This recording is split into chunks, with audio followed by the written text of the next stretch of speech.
Bob from Oregon's Constant Gardener. Welcome to the OCGFAM show. This will be the last show, or the first show, because we're going to do this a little different. I'm not sure exactly how, but we're going to do it. Viewer questions 30. Scott, are you ready? That seemed like a loaded entry. Last show or first one? This is the first day of the rest of our lives, Scott. Good Lord. We're going to... All right, we'll start over. No, it's fine. All right.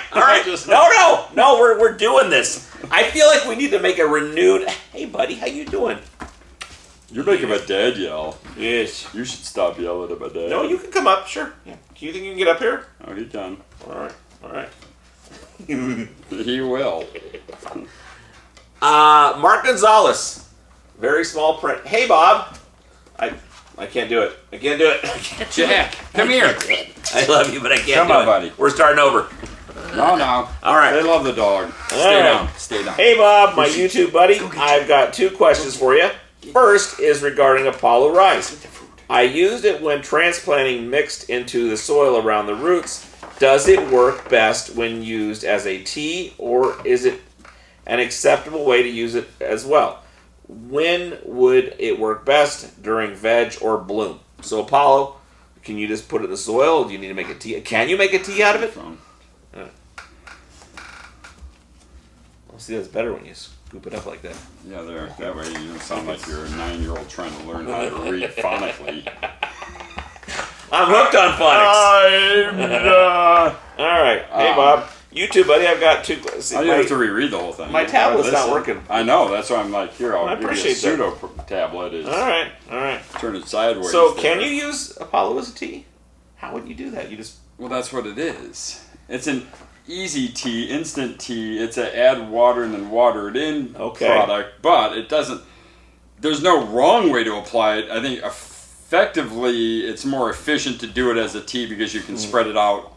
You know, that 1 gallon of solution you've made can cover a lot more plants with a teaspoon of that product. Okay, fair enough. One teaspoon in every hole. All right. But 1 teaspoon in every hole is still inoculating the soil. It's still getting them right in the root zone. It's not a wrong way to do it. It's just a more expensive way in the grand scheme of things because you're putting more of a concentration in each space. So you would not mix this in with your feeding mixture. You would do this on a separate day as your tea day. On a tea day. But you could also top dress with it, but holy moly. Yeah, I mean, and really what he's talking about is at transplant, he's putting it in the hole, then putting his transplant roots right on it. That's the great way of doing it. Or watering it in if it's too late to transplant. That's the more efficient way because you can just put in a lot less, put it into the gallon, and then give that one plant, a couple cups of that solution and still give an inoculation. And you're still going to get your same situation. Yeah, you'll just get a lot more microbes in the direct application into the hole versus watering it in via tea. So you wouldn't call it overkill, you would just call it an abundance of being aggressive. Yeah, you're not going to hurt anything except for your wallet if you're on a tight budget. I got you. But if you're not, you could so kind of like a mycorrhiza. Does it have mycorrhiza in it? No. But it is certainly, you put it in the hole, it is in the root zone, it is certainly a better situation. And they'll grow with the roots as they go out. So as your roots are being developed, those azos bacteria are going to find their way out with the roots and protect them as they go and create more nitrogen as they digest, live and die, and break down. So, okay. Yeah, not a wrong way of doing it. Good answer. But the teas are more efficient on your budget. Mm-hmm. Yeah. So, if you're doing it as the tea, how many times are you going to be doing this during a run? For the Azos, the Apollo, it's 1 then veg, and then 2 times in bloom for the Pluto, the phosphorus-fixing ones. Okay. So not a lot. And really, you can't apply them into the root zone in the second Apollo or Pluto feeding because you should be well established in the mid-bloom by then, so watering that in by the spore would be ideal. So a tea bag of this stuff is enough. You don't need a lot of it. No, it's pretty active stuff. Okay. So, yeah, we're trying to save you money by not over-applying your microbes. Okay. Especially the same microbes. Sure enough. All right. Second question is regarding Bloom Chaos. I'm in my final weeks of my run and going to buy the Roman regimen. Chaos is used with Herc at a 1-to-4 ratio, not the 1-to-6 like the mid-flower schedule. Any reason for that? I'm almost at the end of this episode. It is extremely helpful. Thank you for all you do, guys. You guys rock. So, 1 to 4, 1 to 6. Chaos.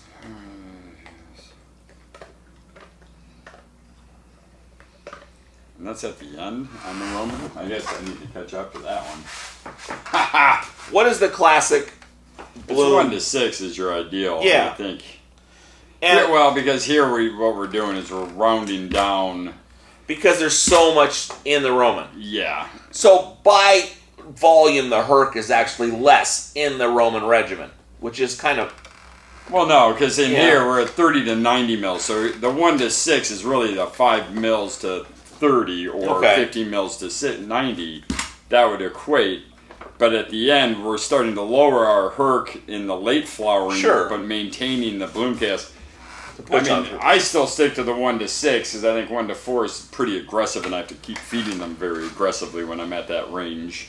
And usually, when people are bringing down their late flowering or reducing their Herc, they start reducing their chaos at the same time. Mm-hmm. I think the reason why it's maintained all the way through here is because the average is once you start giving them that chaos and you start taking it away, they kind of get mad at you about it. So Okay. a lot of people maintain that, but I personally stick with the 1 to 6 as a rule of thumb. Okay. So it says 1 to 4 if you're mathing it out there, but you would push a little harder. Yeah? Well, less harder at 1 to 6. Oh. Because that's 5 to 90 mils versus 5 to 60 mils. See, that's Math. mathing. It's mathing. So mathing is when you want to go lighter 1 to 6, when you want to go more aggressive 1 to 4. 4. But I think the standard's 1 to 6. All right. Fat back gardens. I have a question about the microbes. Now, when I first got Pluto's Peak, the mix was 2 teaspoons per gallon, and when I got the new sticker, it said 1 teaspoon per gallon. I was just wondering if it was concentrated more or whatnot. Thanks, you guys. I love the shows. I hope to hear more from you soon. So, did I'm it not change? sure it changed. I think it was 2 times for Pluto. So it's 1 Oh. teaspoon per gallon twice in the bloom stage. But never really 2 teaspoons unless you want to go aggressive, which, I mean, it's not that So it was 2 aggressive, but teaspoons, but over 2 over feet. the full cycle The mixture of the was flowering the same. stage. Oh, okay. And, Okay. Yeah, because I don't think we've changed anything there. It's always been 1 teaspoon. But it's the Pluto, you get 2 applications in flower, where the Apollo is only once during veg. So that probably is where we're coming from. I gotcha. Okay. Just a But miscommunication. it could very well be. But no, it's the same concentration. It's, we have it made the same way from Coast Bio, and the spores are very active, so should be fine. Okay. What about the molasses one? CJ. See, it's a little... I'm getting used to having the thing sideways. Gotcha. CJCV4WB. I have a question. Things such as molasses found in EM1 can shoot feed water ppm up over 1,000. How do you take that into account when measuring ppm of runoff and slurry, as it adds ppm but isn't hot like newts? Thank you. So Well, I don't check runoff. that's the main issue Yeah. here, is that the So- runoff is not an issue in this scenario. Yeah, it's going to give you way higher than 1,000 because it's also filtering out all the other excess sodium Everything or that's in salts there. that came out of it. So, and really, you're not taking your slurry the same day you're fed your enhanced ppm feed. You're usually trying to take it the next day or the following day. So, I mean, parts per million are parts per million, and no matter whether they're hot or mild or neutral, they're there, they're active, and they're reacting in the root zone to how the plant is uptaking nutrition. So if that 1,000 is, it's not molasses creating the 1,000. No. There's a preservative in there that's creating that 1,000 parts per million. But microbes will still consume that, so the ppm should still be reduced in a slurry 4 days later. And if it's not, then you still probably have an issue in your soil that's... But this is why we're taking a slurry from soil in the top of the thing instead of trying to get the runoff, because that is an irrelevant number. For us, it doesn't work. I mean, it's literally everything you've pushed down past the feeding portion of the root zone down into the water-consuming portion of the root zone, and if that's being rid of pushed that. out, yeah, we don't want that. And the plants don't really necessarily want that. That's why it's building up. So I would check the slurry in the upper part rather than doing the runoff on Someone's probably looking at this and saying, well, So, when you're doing a synthetic type grow, do you do runoff, and is it relevant in that scenario? I mean, why when is you're this in a different? completely neutral medium, like just straight cocoa fiber with no added foods, no microbes, you're just synthetically feeding, then it's probably more important to... Well, I mean, it's just what's left over at the end when it's being forced through, but they're not... Those mediums aren't about moisture holding and retention. It's feeding the plant, moving it through, and then recycling that food so the plant can continue to eat. We're building microbiomes in the soil that are feeding the plant, and everything we feed those microbes is turning around and feeding the plants. So we got to make sure that the microbes aren't living in these super hot environments or high ppm environments, because a lot of times that'll harm them or kill them off or create imbalances in microbes. So, synthetically recirculating hydroponic systems, they're checking the reservoir. That's the runoff. That's what the constant is. Sure. With ours, we're not feeding like a 15-gallon pot in soil. We're not giving them so much water. We're getting 10 gallons of runoff every time. If we were, we should see much lower ppms in that runoff. Sure. But if we're just feeding to hydrate the soil, then feed the plant the microbes, and we're doing that 4 times a week with very little runoff, over that week, we're pushing excess ppms in the upper level of the strata of the soil down into the lower part of the soil, which will create a higher concentration of ppms down low. But the plant still can be starving because up on the upper half, there's not a whole lot of nutrition left from being pushed down so much. Does this vary any if we were doing a number 4 versus number 8 versus cocoa? No. We're still building a living soil here. Cocoa. Yeah, but even cocoa, we're still doing tea days, which is adding microbial activity to a body of medium that's creating life in the root zone. So it's going to read generally a lot less ppms because you don't have excess bone meal or azomite or kelp meal or all the other things that are built into potting soil. But it's still relative to how the plant is consuming what we're giving it, when we're giving it, and the pH that we're giving it at. So slurries to us make more sense for what the plant is uptaking or why they're not uptaking, where runoff is just what the plant didn't consume this week, and this is what got pushed out the bottom. So hydroponics, rock wool, these sorts of things, you'd be using the synthetic and doing that whole fucking thing. That is not this thing. No. Yeah. And that's what they do, and that's their game, and they have a whole... That's the whole thing is... If you're running a synthetic line of nutrition in a medium that's completely inert, follow their guidelines. Sure. Nectar's way is the wrong way when it comes to hydroponics because it's not set up, designed, or we don't test things the same way in hydroponics as we do in living soils. So it's a totally different beast. We don't test the runoffs because runoffs will have excess numbers that can falsely look higher than they really are where the plant is actually eating the nutrition. So running a synthetic line, those numbers are crucial because you're doing some sort of science experiments versus this where we do these numbers. No. Because we're looking for trends, but eat the bone. This is yours. So go ahead. Synthetic numbers, trends. That's a science experiment with numbers. This is the thing where we want to see the numbers, but we really, if we weren't seeing any numbers, we would do it. This is a living thing that we're building, not we're building and balancing. Yeah. And trying to keep them in check so that we're not cooking them or, the pH isn't frying them somehow. Okay. More on that later. Possibly. There'll be some questions, but... It's the runoff piece, and the other thing is with the molasses stuff, those EM1s, a lot of times there'll be a preservative in there that's keeping it from exploding in the bottle, and that can create a higher ppm. But at the end, we're really looking for, no matter what ppms are going in, that the microbes in the plants are consuming that high ppm within a reasonable time frame before the next feeding. So the slurries tell us where... I mean, if you're putting them in 1,000, you still want to be 300 to 400 parts per million a few days later. If it's not reducing, then the plants aren't consuming those ppms, and a few more of those same feedings are going to create a even higher ppm environment, which will then start just creating lockouts and deficiencies and other issues, and you'll start to see it in the plant more. Ask your questions about this. This is the key to the thing. All right. 420 Pig Farmer? Mm-hmm. No. See, this is all messed up. Hold on a second.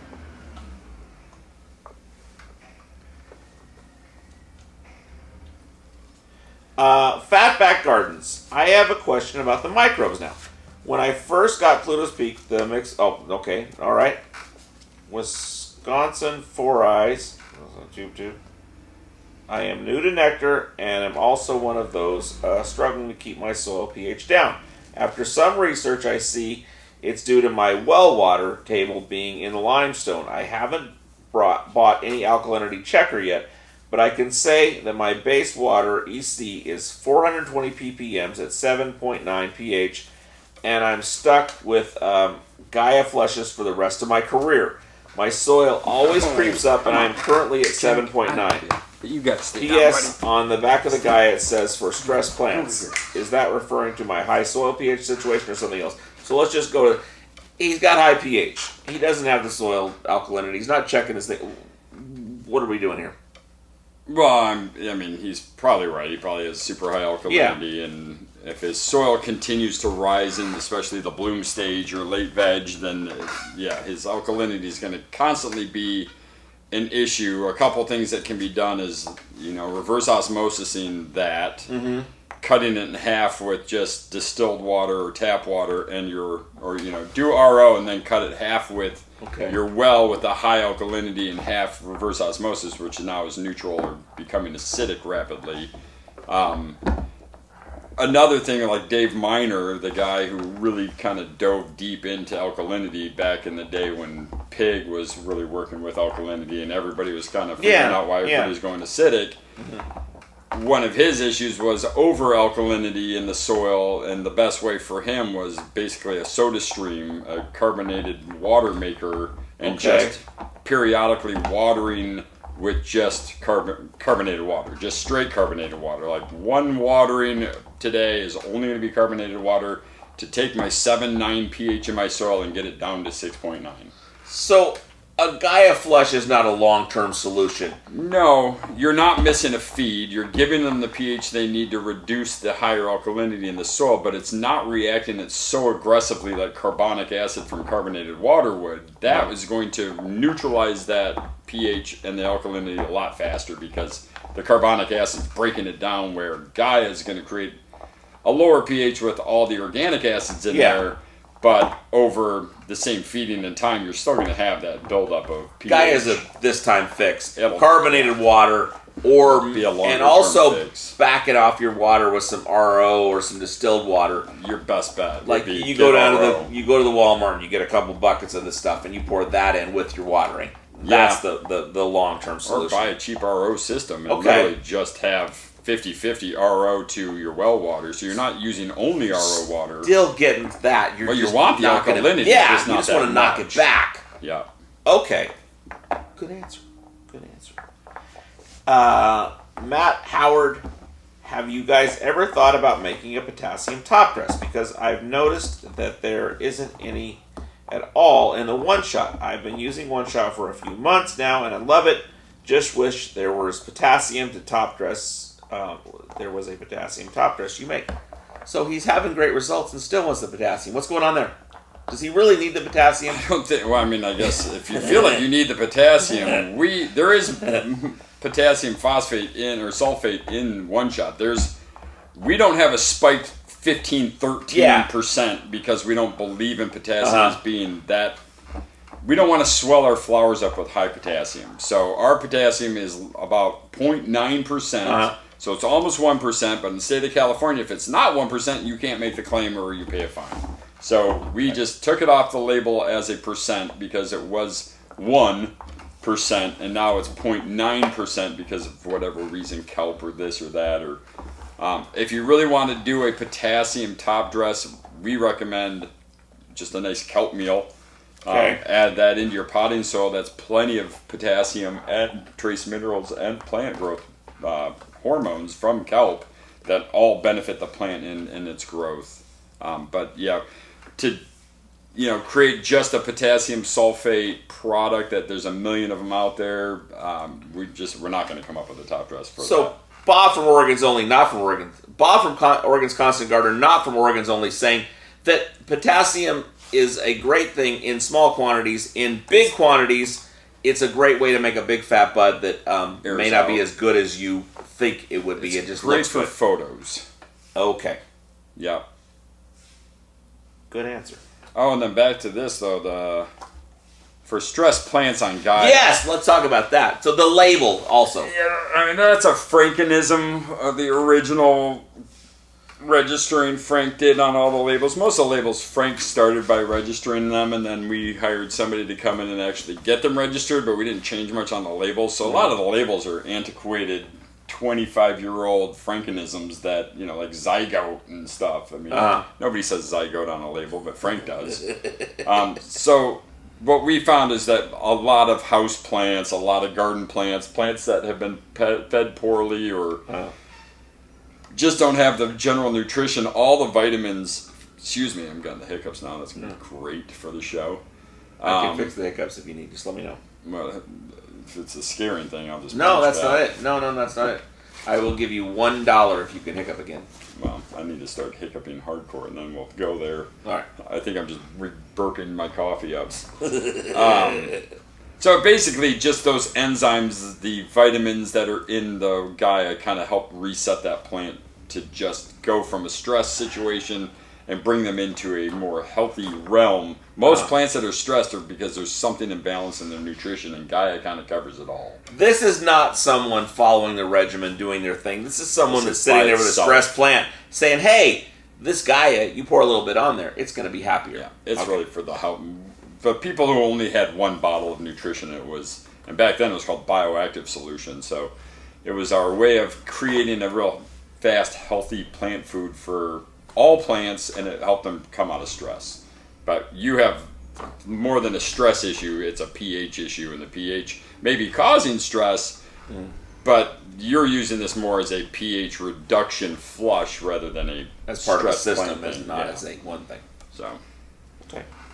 Go to carbonic acid or half RO, half well, and I think you will solve all your problems with that high pH issue.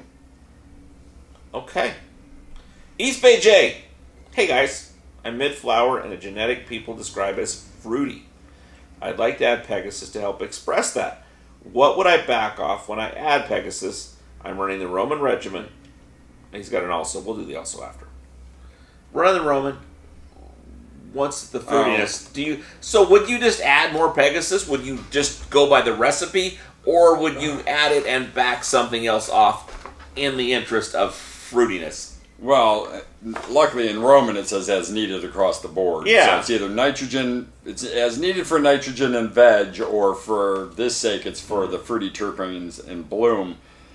If your plants are healthy green and you're in mid-flowering and you're pumping the Pegasus in to create the fruitier terpenes or kind of enhance that, the things I do reduce, because I don't want to pump them full of nitrogen mid-bloom, is I'll get rid of or reduce Medusa down to half, so 5 mils.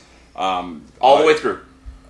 When I start adding Pegasus. Okay. So if I start adding Pegasus early flowering, which I wouldn't, it'd usually be like week 3, 4, 5, and 6.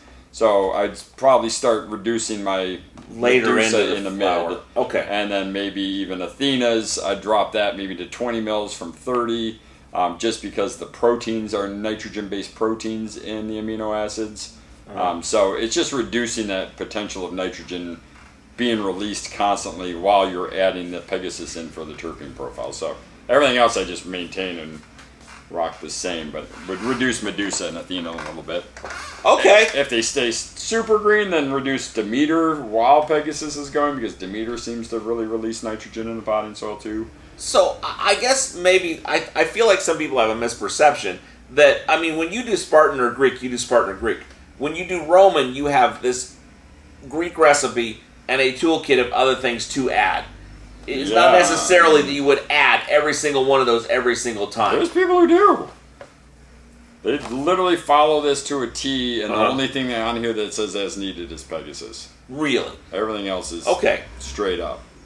So that is just, and that's a common way people roll? If they say I'm running Roman, that's what they mean by that. Okay. Yeah, and the only reason why I was asking is because there's no dilution. Because it says as needed, it gives no measurement. Yeah. So what would you just as a separate thing, Pegasus? What would you say would be a common 5 mils? 5 mils. So you're never going to be pushing that hard. No, if you're pushing it for growth and not terpene profile. You really are just trying to get this amino acid from feather protein into this, and it helps the plant kind of steer a terpene profile towards these fruity and more earthy flavors. Are you guessing the whole way through, or would you see any indication from the plant of what it's looking for with Pegasus? Oh, you'll see them green up again. That's the thing, is that protein makes them green. So, would you see that as a bad thing or as a good thing as far as your flavor? Well, they're not going to be black green like you just gave them iron or anything. Right. Okay. So it's just going to be healthy. They'll just look healthy, and you'll be like, wow, look at the vigor in here. Look, they're praying a lot more. So it's rare. I mean, and there's so little nitrogen on the numbers as far as nitrates. So it's not like you're pumping them full of nitrogen, but they definitely tend to stay green longer. So are you looking for that green, or would you be pulling back on the Pegasus for a flavor issue with the fruitiness, is I guess That's what I'm asking. I mean, you're really it's a blind test. You go in knowing that other growers that have been using this for 20 years find they get these terpenes from that. So it's a next run kind of thing. You taste it and you figure out what you want to do. You figure out whether or not you want it. Okay. All right. Yep. Also, how long will a bag of number 4 be good for? I'm visiting Central Oregon this summer and will stock up if it makes sense to. So he's going to somewhere where he can actually get some soil. Would you, a year, 2 years, 2 months, what? Oh, by expiration date, it's 2 years, but the 2 years are literally just for mycorrhizas spores. It's soil. I mean, moisture your content. yard isn't expired because it's 1,000 years old. It's still soil. It's still, because there's a lot of soil out here that's... Yeah, and it's constantly making. So every time it dies, it becomes soil. Okay. No, it's one, as long as you keep it in a decent environment and not sitting in a puddle out in the back 40 under, just soaking. The only thing that really ruins the potting soil is when it just sits in soaking conditions and becomes anaerobic. It will certainly dry out over time in the bag, though. Oh, absolutely. But this is so. What would you do with that? I would lay it out in a misted or hydrated, not with a garden hose with a direct stream, but something like mist it all, flip it, mist it, flip it. And we've had totes of soil that, oh shit, here's a whole row that's 3 years old. It's going to go to this farm. We'll throw it back in the mixer and just put a spray bar on it just to give it a little bit of moisture. But peat moss, cocoa fiber, perlite, and pumice, there's not a lot there that is going to age past viability. The only thing that really ruins them is if they're stored in complete soaking conditions. So drying out is better than swamping up. It goes into hibernation, if you will. Everything living there is hibernated if it's bone dry. If it's soaking wet, they've all drowned and suffocated and been killed off by anaerobic bacteria. So don't let it be super wet and you'll be fine. It'll last years. Just re-inoculate your mycorrhiza if you're really concerned. The only thing that dies in our potting soil is the mycorrhiza. If it dies. You get a little bag of Bigfoot and sprinkle it over the top. Yeah, Bigfoot or whatever mycorrhiza is out there that you get at your local store or online. Local store. DK P9NY. Why does Bob have a dish towel on his head? This is from 29. Oh, the hat? The hat? Yes. You don't know. I don't know. Just happens sometimes. You make fashion choices. Sometimes they work, sometimes they don't. Some people have midlife crises. Some pass that and go right into the I want to be 20 again. It wasn't that, I swear to you. I just like having a warm head sometimes. Or the warm head. He likes the dish towel head because he's not Middle Eastern and he's envious. It's one of those things. Don Juan! Question! What, if any, benefit would I possibly see going from a 7 to a 10-gallon flowering pot? Thanks, Bob, Scott, OCG, and the NectarFam. So, let's just... Going to a little bigger pot, not a lot bigger pot, but a little bigger pot, are you going to see some advantage from that, and what would it be? I personally like the larger pot because it buys me more room for air. It buys me a bigger root zone, and generally with a bigger root zone you get a bigger canopy, and with a bigger canopy you have the potential of more flower sites and more flower room. So I mean, roots this wide are going to be a plant this wide. You have to feed this all the time. Where if the roots are than this, I can kind of play with my feeding schedule a little bit more. I've got more room for air and way more room for fixing things.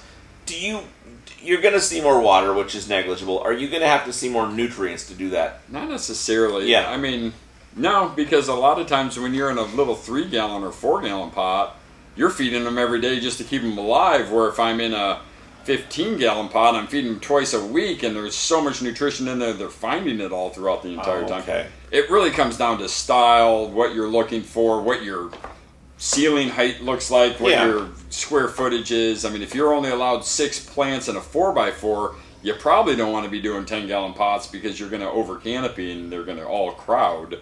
Where 6 and 5-gallon pots are probably going to be able to fit in there a lot nicer. So it's more about space, time, yield. I mean, like, one of our farms, he does a 10 and 10 no matter what. So it's a 10-week veg and a 10-week bloom. So he gets his all the way up into 15s because they have to, just to make sure the root zone ends in a 15, or else they'll be root bound by the time they're in the 2nd week of bloom. Would you say a smaller pot is a more aggressive grow? As someone going from 4 to 8 to feed more. I mean, a smaller pot, you're going to have to be more on it. Way more on it. Yeah, it's like growing in a Hugo block of rock wool in a tray. You got to feed them 3 times a day or they're going to dry up and die. Yeah. But if you're in a 2-gallon pot, aggressively feeding, the root ball eats up all the soil. You got to feed that thing twice a day just to keep it alive. But if you're not in a very small tent, if you've got some room to grow, you would probably use a little more soil just to give yourself some room to. No matter what, I'm always in a lot more soil because I like to. If I know I screwed up, I've got 10 gallons of medium to fix my problem. Where if I'm in a 2-gallon and I screw up, I got about 2 hours before things are dead. And so it's a huge difference of going, well, if I just stick a garden hose on that 1,500 parts per million I just did in there, I'll probably be fine. But 1,500 parts per million in a root-bound 2-gallon, it's cooked. You're done. So I think the most thing I think a lot of people I think this would be an interesting dialogue between a lot of growers is the size pot you use and why.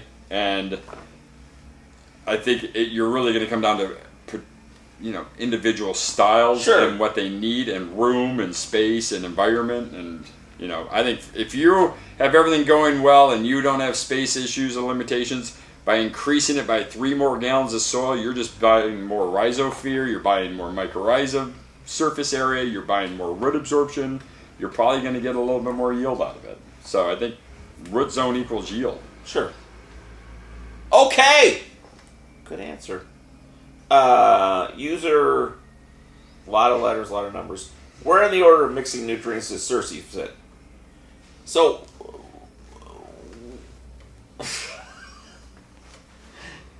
the order is the order on the schedule, but Cersei's isn't on the latest schedule, am I right? We got to get a new one made as soon as I make some phone calls and do some things. Right around the bone meals. It very much fits right where the Herc and the Tritons are. Okay. So if you're using lots of Herc, put it right before or right after Herc. You don't want to put it at the very beginning. But other than that, it's fine. Just go and... If you did it all wrong, you'd start with Olympus up and Hades down, and you'd never ever get out of that loop. And then you might as well just go buy weed at a dispensary and pay $100 for garbage. That's doing it all wrong. Other than that, if you follow the schedule in order that they are on the schedule, that's the optimal. And the least optimal would be going from the back up, where you start with Olympus, then Chaos. It's going to be tough that way. You're really guessing a lot. So. But for chemistry-wise, the Herc and the Circes are right in order with how they're made. So that would be the best time to put that in. Okay, Don Juan, question. I don't usually foliar, but I recently bought a handheld electrostatic sprayer that has 3 different micron size settings. Will it be okay to spray a nectar foliar with it, or will it clog it up? I would start with the largest setting of Yeah. your micron level, but as long as you're not making a super heavy, aggressive foliar feed, that should go through that no problem. Obviously, he's got a toy and he wants to play with it, but wouldn't it be better just to squirt this out of a squirt bottle? No. Is this going to be a better situation? Well, yeah, because it's almost like an atomizer. It's creating a very fine molecular droplet that instead of just being a big ball of water on the leaf, it's creating almost a fog to it. The one thing I would recommend is just doing like a quick SLF or a hygrozyme post-cleaning of your system just to get fresh water with an enzyme rush through it just to make sure if any deposits are left behind, they will break it down before your next use. Would you say the SLF would be good enough, or are you going to have to kill everything in there with a hygrozyme? Well, either way. I mean, the SLF will be nice because they'll digest it and make it available. And if most people already have the SLF, so it won't be a problem. I think you'd be fine there. Some people that just use hygrozyme, that's what I would use to just clean it. And you would use a hygrozyme over running some bleach through it or something. Yeah, bleach it. Don't. Or hydrogen peroxide. You're not trying to kill it. You're trying to absorb it. And you're trying to dilute it so there's no solids left behind. Okay. And that's why I think SLF would be your better bet because they'll break down the solids. A more natural. Yeah. And also not putting that into your plants later on as far as killing microbes. No, and the nice thing about hygrozyme is even if you do use that, and you're just spraying it through and then getting rid of it, it's not going to harm anything if there's a little residual, because these are foliar feeds, so you're not stripping out bacteria off the leaf. So it's not as big of a concern, and you're not doing it at a high concentration where it's going to be a problem. But I would do a post-foliar feeding rinse just to keep your system clean. Okay. It's like a paint gun, you don't get done and go, okay, I'll leave the blue in there until Tuesday and then bring out the green paint. Oh, shit, look, it's all clogged. You definitely want to blow it out when you're all done. So, and that would be with any foliar, Blue Chaos, or you're doing a feeding or whatever you're doing. You would still, anything, even, just to clean the system.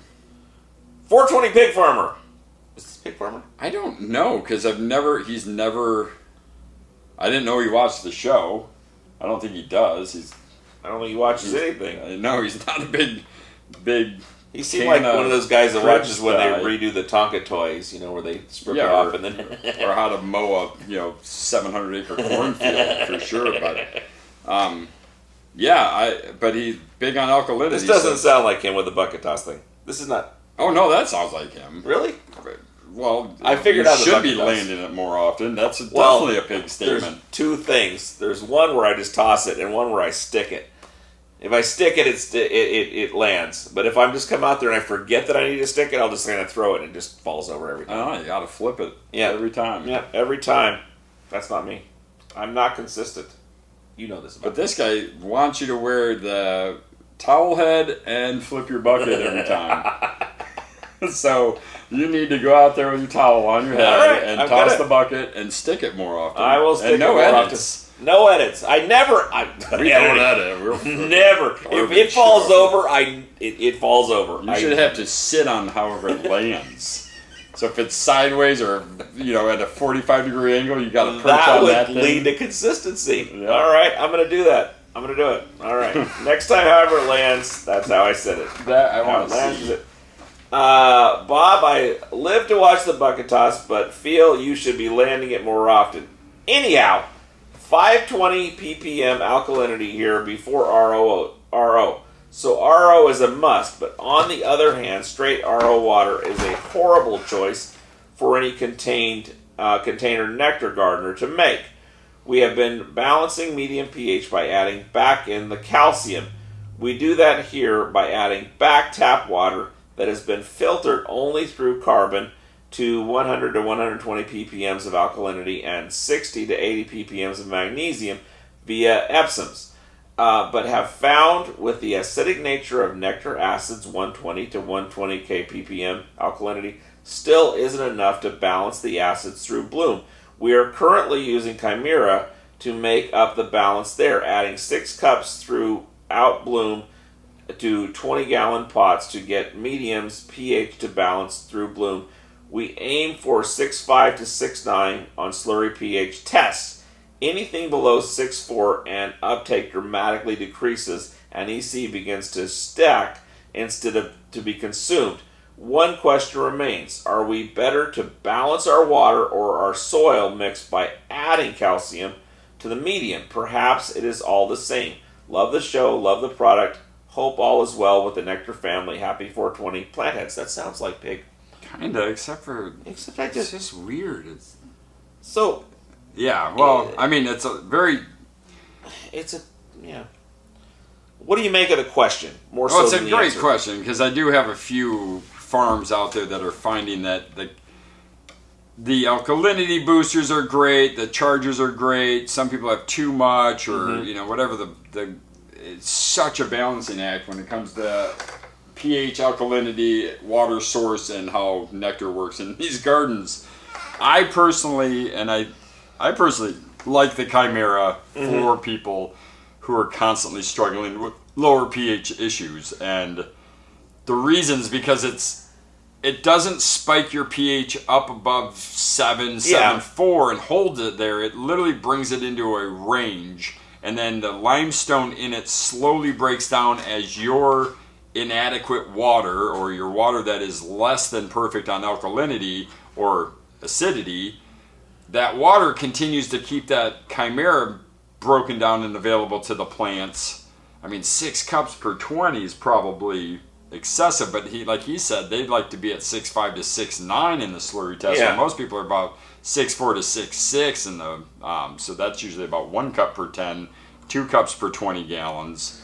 Is this a question of taking straight dead RO water, putting Chimera in it, and knowing what you're at, or trying to balance act this whole thing? Well, he's balancing that because they're using half RO water and half their tap water that has 500 parts per million. If you can figure that out, that's a better solution, right? It is, except for there's still something about the microbial field wanting this limestone and this calcium carbonate and the things that... The other thing with Chimera is that there's that porcine that's highly soluble. Yeah. You've got the minerals in there. You got a little bit of magnesium in there, so you're getting way more of a broad spectrum alkalinity punch with more food behind it that will actually set the flowering cycle faster, create a bigger blooms. If you just punt and go to RO, or if you try to balance it. So, if you're trying to balance it, you're not getting the Chimera piece. So, to it. if so you you're had not this, getting the excess. If you had this whole fuckity fuck, you might just go to RO, do your Chimera, and not worry about it, and know where you stand. I'd still do half and half, because there is still a huge benefit of having naturally occurring hydrolyzed limestone in your water source. So there is, but he has so much that it would literally create a pH nightmare in his soil. Why don't you just go 25-75 then? I mean, it is... Because again, a Chimera has the pork, the minerals, the magnesium, and the calcium, where alkalinity is calcium limestone or carbonate and RO water. And so you're not getting the diversity of the nutrition and the elements that Chimera is giving him. And I think if you just went to that, they would find that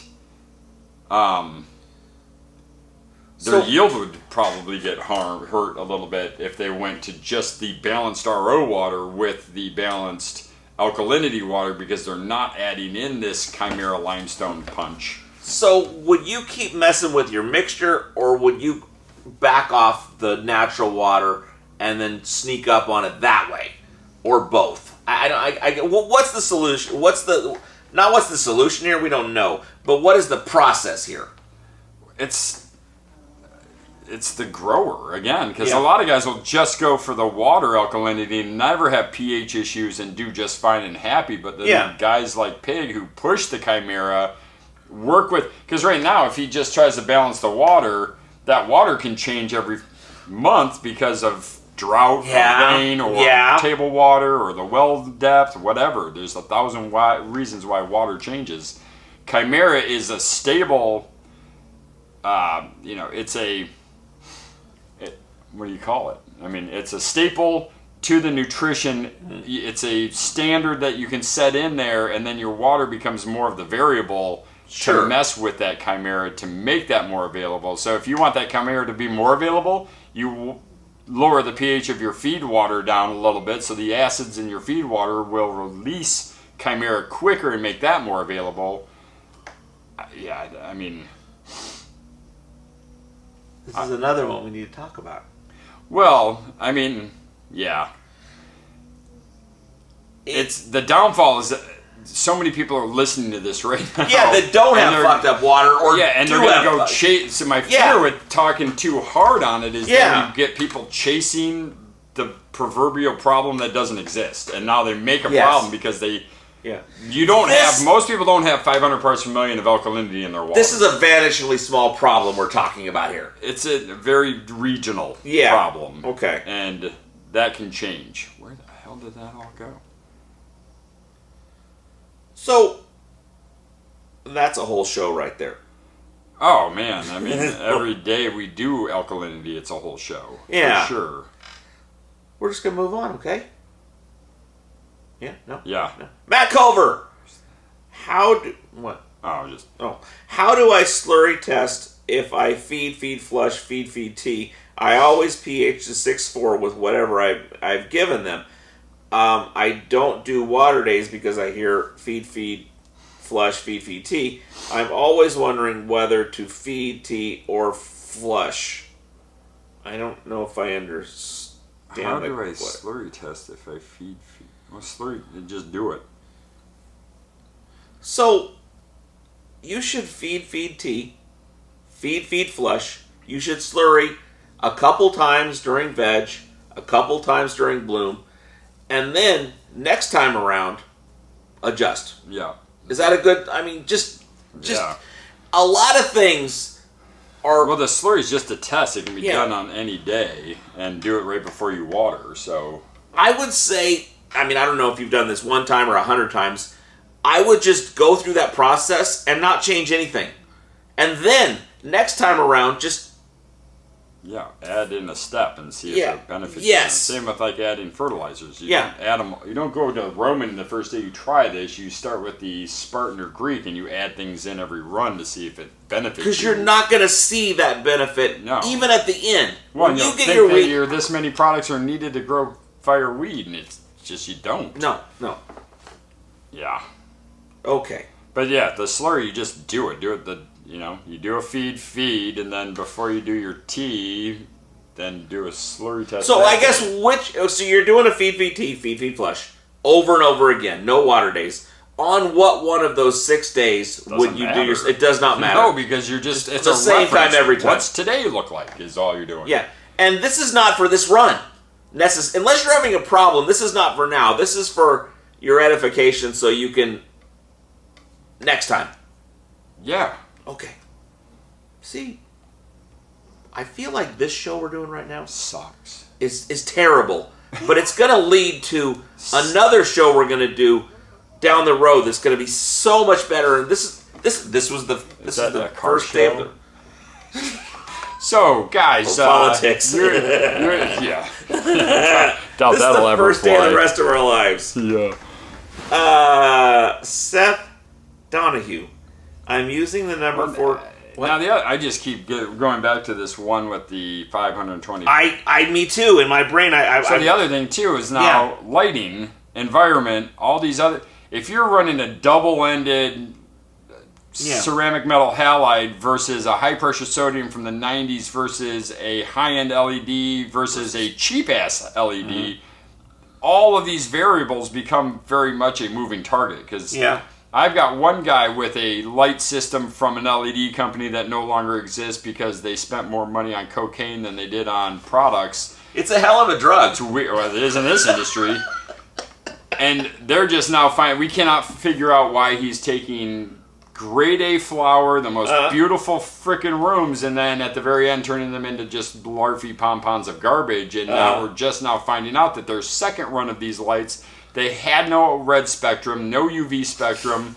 They basically were taking their veg lights, rebranding them as a flower light, and then putting them out there in their last days of screwing people. And so we've literally spent 1.5 years with this guy only to find out that his lights are veg lights the entire way. So it's like taking blue spectrum metal halide 1,000-watt lamps and trying to get blooming done at the very end, and nothing's turning out. So that's another issue with this. Is one guy's fighting me online right now because they're dealing with calcium depletion in his soil because his LEDs, he doesn't want to turn them down less than 100% running. But these lights put out so much energy and so much power, the plants are consuming themselves, trying to feed themselves. So, yes, our nutrition line is calcium-based and it's got a lot of calcium in it. But if you're ramping up the energy of your lights and your plants are trying to keep up with that type of cell division and production, they're going to consume way more calcium to produce that many more cells to grow that much faster because your lights are that much more efficient. So, if everything in your lighting is more efficient, then everything in the food has to become more aggressive to feed that light that's being more aggressive.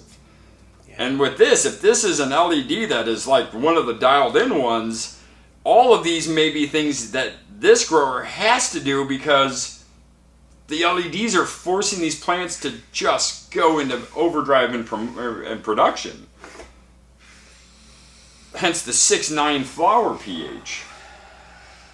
So the LED thing, that's the new variable that I think, and you know what? Hey guys, guess what? Like plant nutrition and like everything else in this industry, all the LEDs are going to be different. So it's a sales marketing gimmick that they're all got this, that, this driver, that color, that. Bullshit. Prove it, show it. Don't show them on a chart. Give me the scientific lab that you guys got done doing this in because I've seen 4. Right now, the only one I know that is actually producing, and this is only because I only hear from growers and their complaints, but the HLG, the Horticultural Lighting Group, has an LED that a lot of these growers that I'm very familiar with are killing it all the way, start to finish, and reminiscent to this, this person's issues. Now, my guy on the East Coast who's been fighting this on another realm, his lighting, which they're no longer in business anymore, is so bunk, but it's super bright. He can only run it at 75%. His plants grow aggressively to it, but they just will not flower efficiently. And so it's knowing the lighting on top of it and slowly dialing it up. I've yet to find a grow where we're hitting 100% in flower all the way through without having massive deficiency issues because the plants can't possibly consume enough food to keep them happy all the way through. Do you think... Obviously somebody has got it right, but on the whole, that LEDs are a powerful veg tool that is deficient as a flowering tool? No, I think there are companies that have the color spectrum dialed and figured out, and those guys are crushing it in the flower. I mean, I know Pig Farmer's getting 3+ on the ones that he's rocking because they have them dialed in. Now, the guy on the East Coast, he can't get over a pound of room, and he's got 6 of these giant freaking megas going that aren't producing anything. The veg looks wonderful, the flower sites look great, the onset, the production gets there, but man, they just won't go to the finish line. So, back in the day, metal halide or whatever, 100 people made the fixture, but 3 people made the bulb. Well, that's it. And the drivers are drivers. A ballast was a ballast. You had a coil, you had a capacitor, you had 1,000 watts going through a lamp.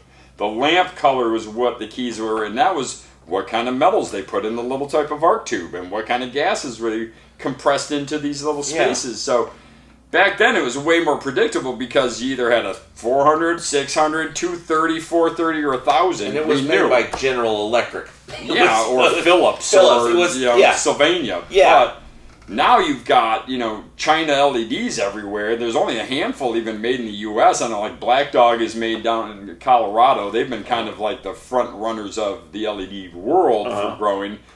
And, I think their technology's definitely evolved into where they're a very stable, very well-known company as far as what they're producing.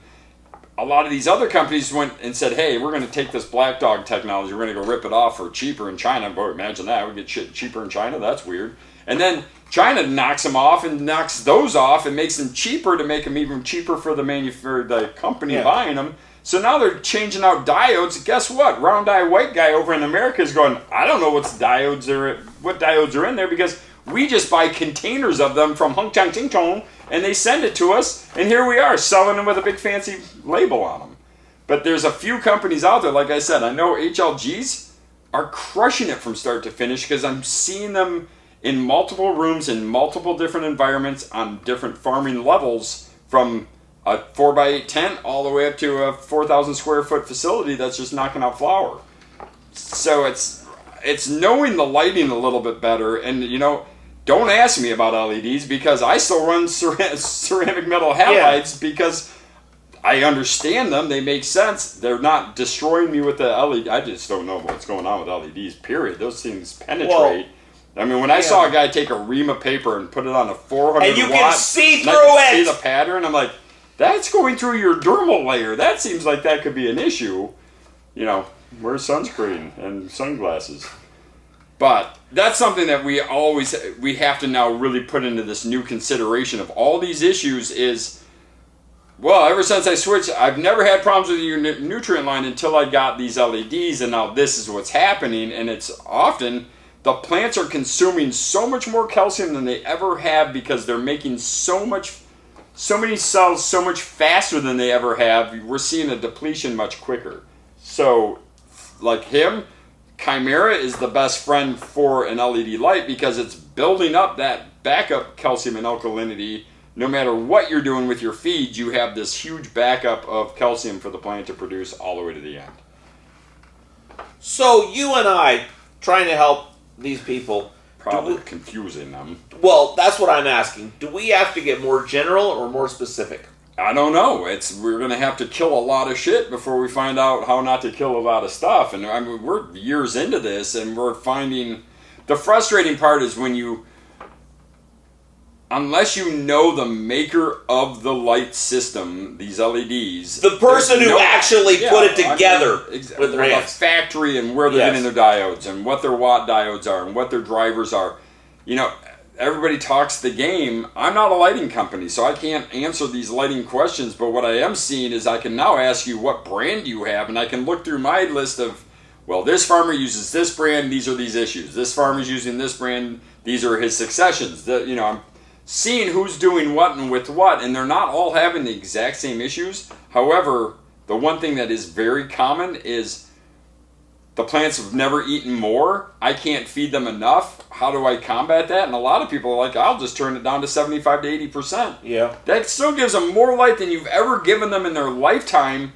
But now you can manage their nutrition and their fertigation program. So, you're having to add a whole nother level of things to dial in. And lighting doesn't just have to be an on-off switch. That's why they make them dimmable, so you can actually grow them into the 100% by going 50, 60, 65, 70, 75%, and just dialing them up to 100 over a 5-week period of time to see how they react to that. But I know that when you increase the energy to the plant that's being taken in that energy, they need to support that energy with nutrition by consuming more food.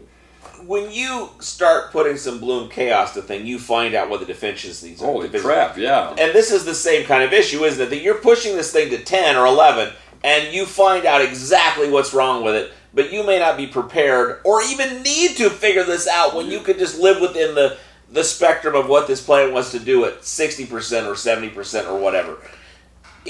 So I think there's this thing out there that there's been an oversupply of cannabis, and that to a massive extent, and so that everyone on the professional spectrum of this has had to go dollar per pound how much it's costing me to make it. Oh, sure. And quality has suffered for that. And people that used to just go to the dispensary to get whatever the fuck they wanted, and this was like a hobby for them, it's became, if you want flour, if you want actual flour, you have to make it yourself if you want it to be quality. If you're going to do that, would you try to chase this LED thing, or would you just back yourself up to some metal halides or some, No, I mean, I think the LED thing is, there's definite benefits. I mean, the energy cost savings, there's benefits absolutely on a grander scale beyond, and an efficiency piece where it doesn't run as hot. You can cool the space down a little bit. Your environment is a lot easier.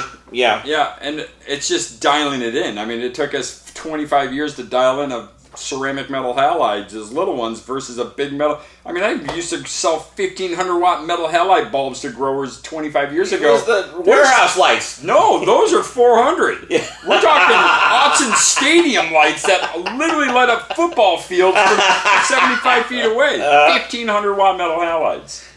Let me ask you this. If you had the sun, if you have a little bit of space out in your backyard or whatever, would you set up a little miniature light dep and do it that way with the sun over trying to do all this? Or would you still try to do artificial light? Well, they do that. Would you do that? Well, where I'm at, I don't have that as an option because I live in the forest, so I don't. There's canopy over top of you. I know of one ex-guy, military guy, who had fiber optic technology that he was doing with sunlight captured through fiber optic plates into an indoor grow setting. Yeah, the little. He had the catch pans, and then he had the. It's a cone of light that. Yeah. Wow. Yeah, it's something else. Yeah, well, that was the ultimate. That was like 500 LEDs in one space with no heat, just light transfer, no heat transfer. Well, and every 1 foot of fiber optics is a serial number, and they know where it is. So you're not doing that unless you go AWOL military and you got one on the back of your truck that you stole because you are sick of working in the government. I don't think that's going to happen. No, that's not an option anytime soon. Yes, the sun is that's the echelon, and I think LEDs are sliding into second base very close behind it as far as their efficiency of being able to produce plants. In California, they're marketing this sun-grown. Weird. Wait, is that because you're the food belt of the damn country? What a concept. What a concept. Yeah. Odd. Yeah. Sun-grown, you say. Yeah, because Reading's 96 degrees in April, so of course it's sun-grown. Yeah. Yeah. So, do you want to answer some more questions, or? I feel like we need to regroup a little bit, but. Oh, so I have a couple. Nice hat, Bob. And how do I find the store on Amazon? So I'd like to talk to you a little bit about Amazon. Well, first off, if you're buying anything off of Amazon and you're emailing me because your order hasn't shown up yet or it came bloated, it wasn't from us. We haven't done it. We're not spammed by somebody who sold you old product or isn't us. So Christopher is working on his Amazon store, and it's not say as easy as you might think. Manufacture, supplied, and provided. And we'll have faces on it. Yeah.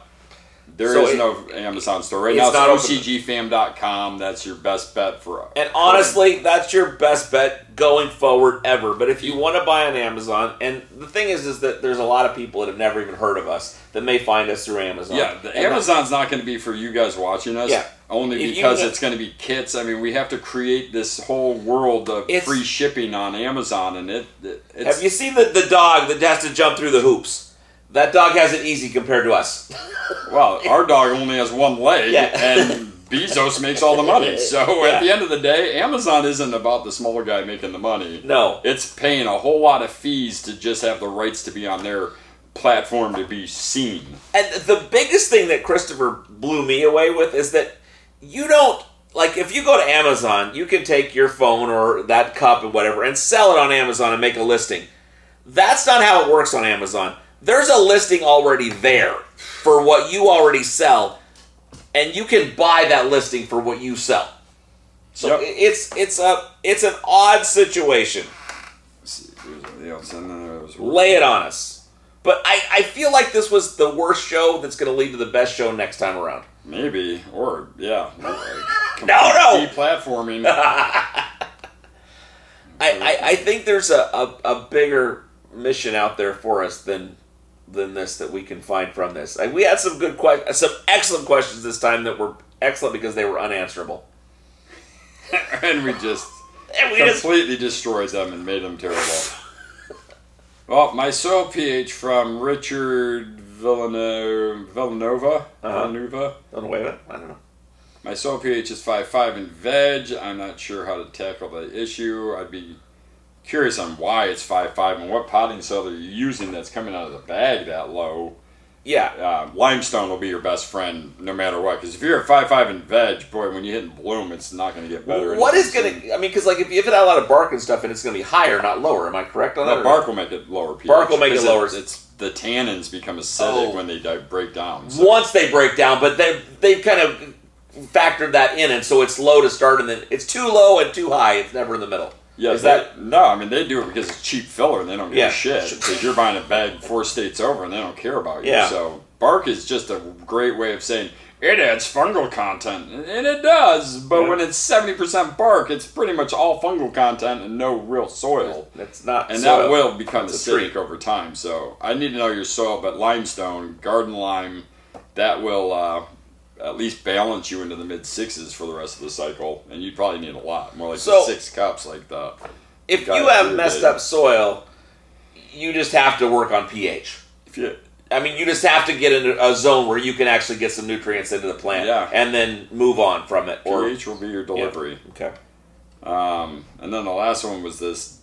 Hi guys, I have some questions about Herc. I'm growing in 5-gallon pots, and I'm dealing with a ton of gum buildup.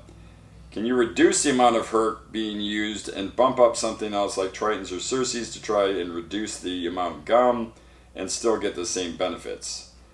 Do Circes and Tritons have as much of the gum as the Herc does? I've been using extra SLF to break down the gum with some success, but would like to reduce the amount of gum to start with if possible.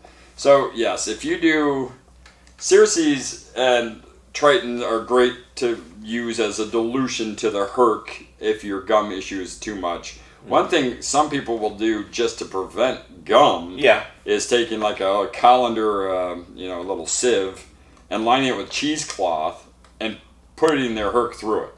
Why are some people getting more gum than others? Are they not mixing it up good enough, or is there some environmental issue that is making more gum for some and not others? Yeah, that's the key. Yeah, I think it's aggressive feeding. When people feed more aggressively, they're putting more volume in. And I think towards the end of the bottle, you see more because you aren't mixing it up efficiently in the beginning of the bottle. So the very first bits are not as thick as the last bits. Yeah, which is the opposite of what you would no, you kind of want it the other way. It works at odds against you. Yeah, but pre-filtering it, you're only filtering out the gum. You're not filtering out anything else. When you get the drill with the and just really mix it up, that's probably that's your best bet. Do they still have the flappy stir cans? The floppy fingers. It's like little fingers, and you can stuff it through the hole, and you can. Yeah, and I mean that they have, and that works to get it originally going. Originally, but personally, I like the paint ones you get from the paint store that are on the same rod, but they have. There's like 3 propellers. Silicone pup. But will those work in the gallon?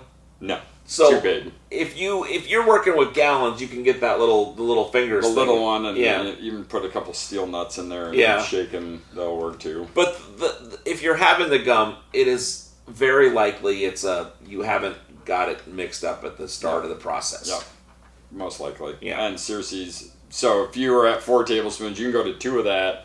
Add in the 2 of Circes. They don't have nearly the gum that Herc does. So you didn't put in the gum to be a prick.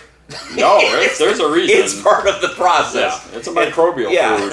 It does make sense, but if you're feeding aggressively, it sucks because it does build up. So you would go to the hog bone situation if you were. I personally use worm castings, mycorrhiza, and fresh soil. When I plant into my forever pot, in my big pots, I leave good 5 to 6 inches on the top. So when I get to about week 4 and I've got that slow drain, I'll sprinkle mycorrhiza on the gum. I'll sprinkle little worm castings on there, and then I'll put a fresh batch of soil, maybe an inch or 2 on top, and that basically takes the hard oxygen layer off of the top of that gum, so it makes it crusty. And now I've completely encompassed it with life, microorganisms, and soil.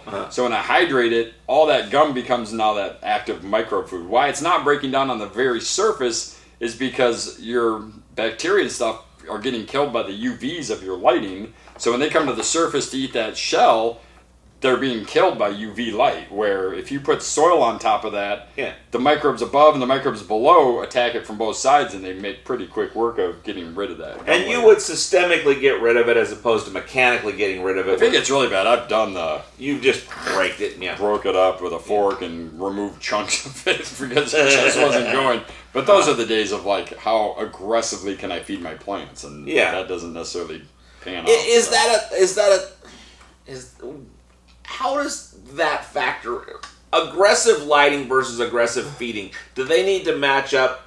Well, it definitely help. Yeah. Because if you got one's nitrous and one's gasoline, and both of them they work together. It hits them both. So if you have a really aggressive lighting, you have to become a more aggressive feeder. If you're being an aggressive feeder, the chaos becomes the light in the sense where you can make it happen with chaos versus lighting.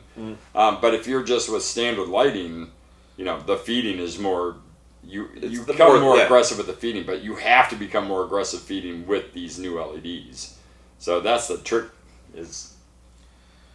Do you feel like there's a few companies making LEDs where you know for a fact, and there's a bunch that you don't know, and they may be fine or they may not be fine, but more than likely they're trying to save some money, and it's not you got to get out there and ask the growers. Don't ask the fucking sales guy. Don't ask the stores. You need to go to the forums and find out who's promoting what, because for the longest time we had this company, I don't even think they're in business anymore, but it was Nextlight was the name of those LEDs, and I've got some farms running them and killing them because they have this certain generation of them. But then they started having issues, and this other generation of them were just remarketed veg lights that are biting a whole bunch of growers in the butt that I know of personally that are having issues. So now we're going to flip theirs out with a different brand to see if it's just the brand lighting. So it's tricky. I know. What happens with a store is that they're sitting there and they get the guy from Nextlight comes in and shows them a great light, and then a couple months later or a couple years later, he's like, hey, we've got some super deals where we're going to give you $150 for every one of these lights you sell. And he can afford to give you $150 for every light he sells because he's no longer getting where he used to get him. He's getting over here where he's paying $300 less for him. And when you're in a store and you're struggling, that is a very hard thing to... You don't know if it's a good light or not, but you know that it's going to make you enough money to feed your kids. And so it's hard to judge that. You need to, as a grower, look at what someone has seen working recently, as opposed to what their bio, check their links, make sure they're not just brand promoters too. Like everything else in the world, everybody's getting paid to lie to other people about shit they're doing. So you need to get into these forums and really dig into what the actual down-to-earth grower who's not sponsored by anybody, the guy who literally is putting his pennies together trying to make his medicine, that guy's not going to lie to you because there's no benefit for him. Well, you don't hear a lot from Pig because he's out there growing good plants. He's not trying to make... He's not trying to be And someone probably went to him and was like, hey, we'll give you blah, blah, blah, blah, blah, and he's like... No, he gets it a lot. A lot of companies have tried to pull him away, and he's like, it's not about free, cheap, or whatever. I want to grow the best, and this is why I do what I do.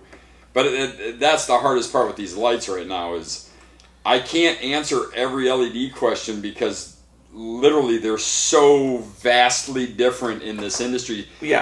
I don't know how to equate your issues with your system, especially now coming to the end of... we've been working with this guy in the East Coast for well over 18 months. And everything gets fine, and then hits a wall and crashes. And it's it's going to bankrupt him. It's making everything super frustrating because there's no reason why. Everything he's doing is right, and then we get to the end and it's freaking garbage. And it doesn't make sense. Every picture he sends me, I'm like, I don't see the problem. And then at the end, it's and there's the problem. Now to find out from his research, one good thing about people like him is they kind of dig into a thing and won't let it go until there's an answer, which is good or bad. It can mentally kill you. Or literally get you killed. But he's now dug in so deep, he's finding out that, this whole batch, they put 0 red spectrum in these LEDs. It's all this daylight spectrum, blah, blah, blah. Great for lighting up a mall, bad for growing horticulture. So if that's the case, Yeah. that's frustrating because now there's no recourse for it. There's no guy to go after. No. There's no Nobody mislabeling, gives no a mismarketing. fuck. They don't, especially in this industry. All my stuff has to go out through regulations. If you want to know my metals, Washington State has them. Yeah. Oregon Department of Ag has them. Totally Any different place for I register it, it's all there. We have to be an open book because we can't lie to the consumer because the government makes us put it all on the label and give it to them. Well, these lighting guys are like, I'll just tell you this, but I can do this. And you have to buy on... It's not even like they save money. It was just like, these were available. Yeah, just say those or this. Yeah, I get the same emails. I could become a lighting company tomorrow if I want to pull the trigger on 3 containers from China. But, there's guys who have tried and true. Like I said, Black Dog in Colorado, they make them there. They design them there. They engineered them there. They tested them there. Their farms are there. I mean, they can tell you with their track record what they have. But some of these other ones are like, oh, we're brand new. Oh, well, let me sign up and buy your cheap ones because I'm going to save money on something that has no technology behind it. So do the research heavy before you buy LEDs. I'm all for the LEDs. I don't think there's anything bad with them, but I think there's brands that are getting away with murder, and I think there's brands that aren't marketing correct, or I won't say Pot to flower made some cannabis great with if this you have a light basketball before they court. say what it is. Yeah. So ask around, see what other people are using and why they're using it and how well it works for them. Because don't come at me with, I've got a deficiency, I just switched over to LEDs, your product sucks because I've been using it for 8 years. That's not a comment. That's you being ignorant. You need to go and... Your new component is the thing you need to figure out. You have figured out Nectar. Now you got to figure out the lighting that you've changed to. And that, not an attack. I'm just trying to help understand this LED thing a lot greater for my own sake, so I can help the next guy off a little bit better. Well, there's tremendous opportunity here to make it. Well, I guess tremendous nightmare of going, well, I bought Jimmy John's LEDs from Flint, Michigan. Yeah. Great. Well, where did Jimmy John get his LEDs from? Are they Korean LEDs? Are they Chinese? Yeah. Are they right? Who freaking knows? So that's the hardest part is I know that the HLGs and 5 farms that I know of in there are crushing it with every number. The only thing they see is they need to feed more, but they're not having alkalinity issues, pH issues. They're just seeing that, wow, I can put 1,400 parts per million in, and tomorrow will be 200 because they eat that much. Outside of that, not a problem. Okay. Yeah, I think the LED thing is, I mean... Well, all these... For the last 13,000 years, you've struggled with building a plant. You've got all these compromises to make, and now you've got something not almost as powerful as the sun. It's probably more powerful than the sun. Not quite, but it's intense. Yeah, it's the most intense thing we've seen in indoor horticulture. You can use this to grow yield without sacrificing quality if you get it sorted out. Yeah, well, it's a new component to figure out in your garden. So don't go back and recreate the wheel you've already built. No, you just put a new wagon on these wheels. Figure out your wagon. Well, your wagon's your light. Yeah, and it's hard, though, because you have to pick a light, and then you have to stick with it, even if it sucks. And then, well, the way that things cost anymore, you can't just go out and try LED lights. Yeah. So, again, do some research. I mean, I'd love to say go down to the local store and see what they're saying, but they're going to sell you what they got the most of or what they're trying to clear out. So, I know even at OCG, every light that we sell there now is you have to come in and order it. We'll get it to you tomorrow, but we don't stock lights anymore. There's no point. No, they change. They get everything changes with lighting in a month. If you can go pick the light up, it's not the right light. Yeah, and if it's on sale, it's certainly not the right light. So that's the one they're getting rid of because the word is gone. But there are a lot of forums out there. There's a lot of growers. The LED is definitely the way things are moving towards. So understanding who's making what and why. And don't just buy it off of the card they hand you. Like, well, look, here's this cool color spectrum I drew on my computer today. That I randomly made. Yeah, well, that's great. Let's do this. Very convenient. That is perfect.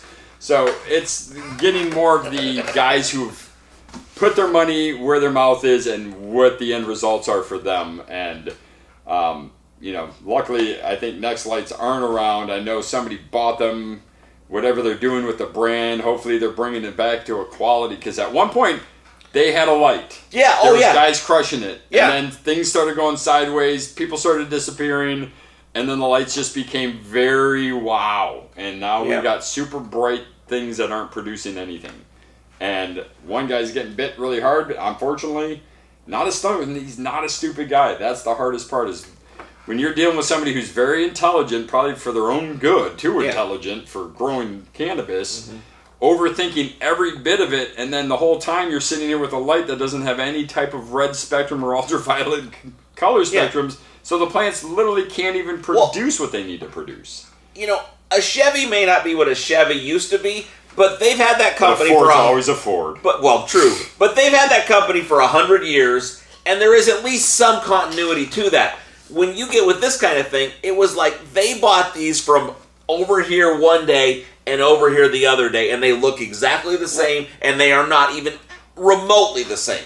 Oh yeah, I went, took my wife out to the coast and got a little cabin out there, and on the porch there was 2 grills. A Charbroil, brand everybody knows. Sure. And one next to it that was generic brand X. And if you scratch Charbroil off, everything from the instructions to the knobs to the wheel pattern to the bolts are identical. But one was $59.99 and the other one was $149.99. And the difference was this one was backdoor Charbroil and that was front door Charbroil. So it's probably both sold by Charbroil, which is owned by a holding company. Yeah, right, BlackRock. Yeah. So it's be careful on especially these new LEDs. Just do your research, get more in depth on it. I can tell you right now, I know HLGs are putting out something as of the last 6 months of lighting sales. The friends I know that own them and the farms I've seen, blown away. Those are crushing it, so that generation is good. The first generation Next lights were amazing. Yeah. Whatever they did in the middle there before they went away, not sure, but not amazing. No. So, okay. I'm sure we created enemies and maybe one new viewer. We've rambled, first day of the rest of your life. This is going to be the show that leads to the show. Yeah. I think we can correlate where the drop-off of views and then followers at the same time. It's kind of fun to be able to watch that. There you go. All right, that's a show. The OCGFAM show. It's pretty good. It happens every day. It's the OCGFAM show. See you tomorrow.